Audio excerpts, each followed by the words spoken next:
Welcome back, everyone, to OpenLine. Glad you are with us. Steve Cavendish is here. We are talking about food, the Nashville food scene. Let's just go right back to the phones. Let's go to Bryce. Hello, Bryce. Are you there, Bryce? How we doing? Hey, yeah, go right ahead. Hello? Hello? I think you have to turn down your TV. But, okay, tell us, what's your question for Steve? I was just wondering, if you were going on a Friday night, where would you have that? So there's Bryce. All right, that's fine. Thanks, Bryce. Thank you, Bryce. That, buddy. All right, what do you see? What do you see for the next 5 years here in Nashville? The food scene going forward. We've changed so much, as we talked about throughout the whole program. Where do you see us going next several years in the future? It's interesting. It's hard to say kind of like where we're going to end up. I know what we're going to continue to do, though. The pandemic turned us into carry-out fiends.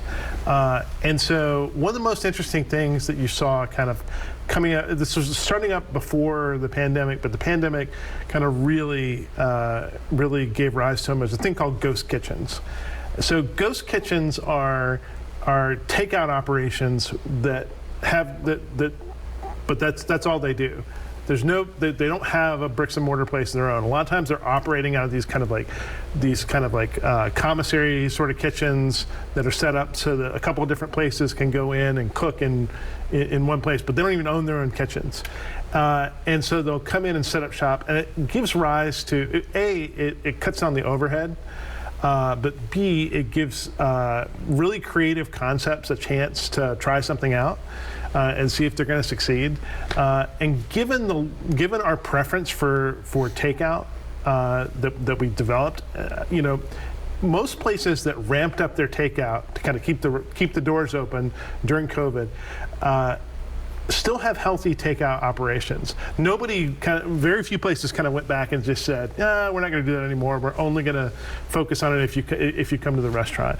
And so that mix is going to continue to be there. But also, I think you're going to see more and more kind of creativity in the sort of the space of, first it was food trucks that gave kind of people a chance to do something where they didn't have to pay for a restaurant. And then these ghost kitchens have given people a similar sort of chance.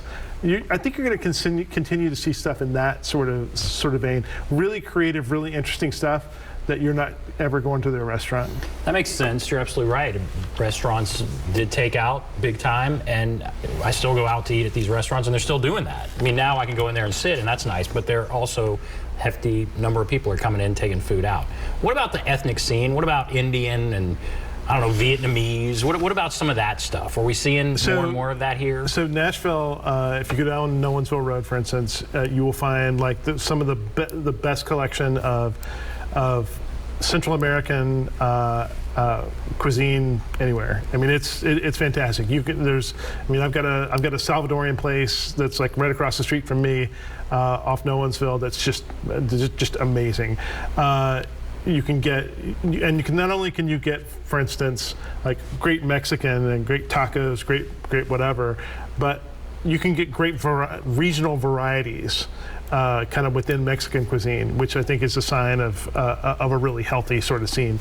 But you can get great. I mean, there's fantastic Indian here. There has been for a while.